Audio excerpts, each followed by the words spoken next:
Good morning friends, welcome to Garima Singh classes official. देखिए यहाँ पर मैंने कुछ नाम लिखे हुए हैं और एक छोटा सा वीडियो है कि परीक्षाओं में अक्सर पूछा जाता है कि इन देशों के मध्य कौन सी अंतर्राष्ट्रीय सीमा है जो निर्धारण करती है इनकी सीमा रेखा को, और उनको एक नाम दिया गया है। देखिए जैसे हम मानते हैं यह हमारा है प्यारा भारत, ठीक। अभी आपको मैंने पढ़ाया था भारत के पड़ोसी देशों के बारे में। तो भारत के पश्चिम में कौन सा देश है? भारत के पश्चिम में है पाकिस्तान। क्या है? पाकिस्तान, जो कहाँ पर स्थित है? भारत के पश्चिम में स्थित है। ये आपका भारत है। देखिए तो इसके बीच में जो यह रेखा है एक अंतर्राष्ट्रीय दो देशों के बीच में जो रेखा का निर्धारण किया जाता है, जिससे यह ज्ञात होता है कि यह पार्ट आपका भारत का है और वह पार्ट आपका पाकिस्तान का है। नहीं तो पाकिस्तान वाले कहाँ घुस आए? भारत में। तो इसके लिए क्या किया जाता है? इसके लिए एक बाउंड्री लाइन बनाई जाती है, एक सीमा रेखा का निर्धारण किया जाता है कि भाई तुम अपनी तरफ रहो, हम अपनी तरफ रहेंगे, ना तुम मेरी तरफ आओगे। जैसे कि गांव में मेड़ बनाया जाता है अपने खेत को निर्धारित करने के लिए कि थोड़ा सा ऊंचा, खेत के अकॉर्डिंग थोड़ा सा ऊंचा मेड़ बना दिया जाता है। किस लिए? कि यह ज़मीन मेरी है, एक कब्जा दिखाने के लिए।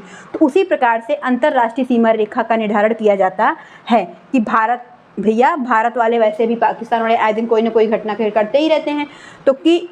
तो इसीलिए जितने भी देश हैं और ज़्यादा धन संपत्ति की चाहत हर देश को है, हर व्यक्ति को है, वह चाहता है कितना ज़्यादा पाएँ और कितना ज़्यादा हम कब्जा कर लें। तो इन सारी चीज़ों को दर्शाने के लिए एक बाउंड्री लाइन बनाई गई है, एक अंतर्राष्ट्रीय सीमा रेखा बनाई गई है और उसे एक नाम दिया गया है, जो कि प्रत्येक वर्ष परीक्षाओं में पूछते हैं। तो आप ये जानिए पाकिस्तान और भारत के मध्य जो अंतर्राष्ट्रीय सीमा रेखा है उसका नाम क्या है? रेड क्लिफ रेखा। भारत एवं पाकिस्तान, भारत एवं पाकिस्तान, भारत और पाकिस्तान के बीच जो अंतर्राष्ट्रीय सीमा का निर्धारण करने वाली सीमा रेखा है उसका नाम क्या है? रेड क्लिफ रेखा। उसके बाद हम इसको यहाँ से मिटा देते हैं। अब हम देखते हैं चीन।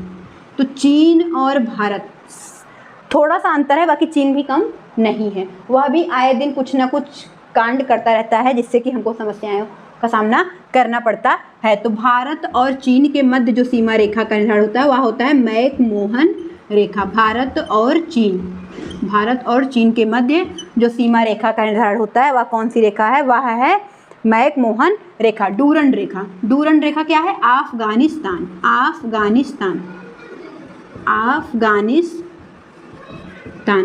यानी कि अफगानिस्तान और भारत। उसके बाद मैगीनॉट रेखा जर्मनी और फ्रांस के बीच में है। कहाँ पर? जर्मनी एवं फ्रांस के बीच में है।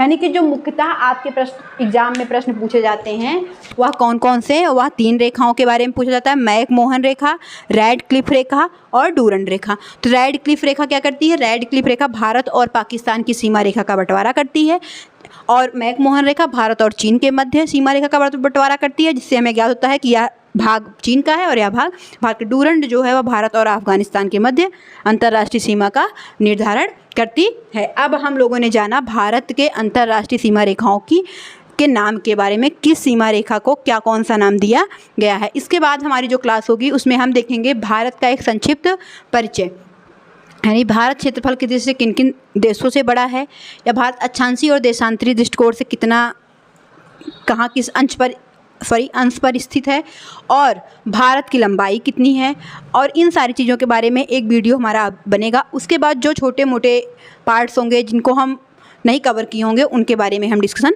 करेंगे। धन्यवाद।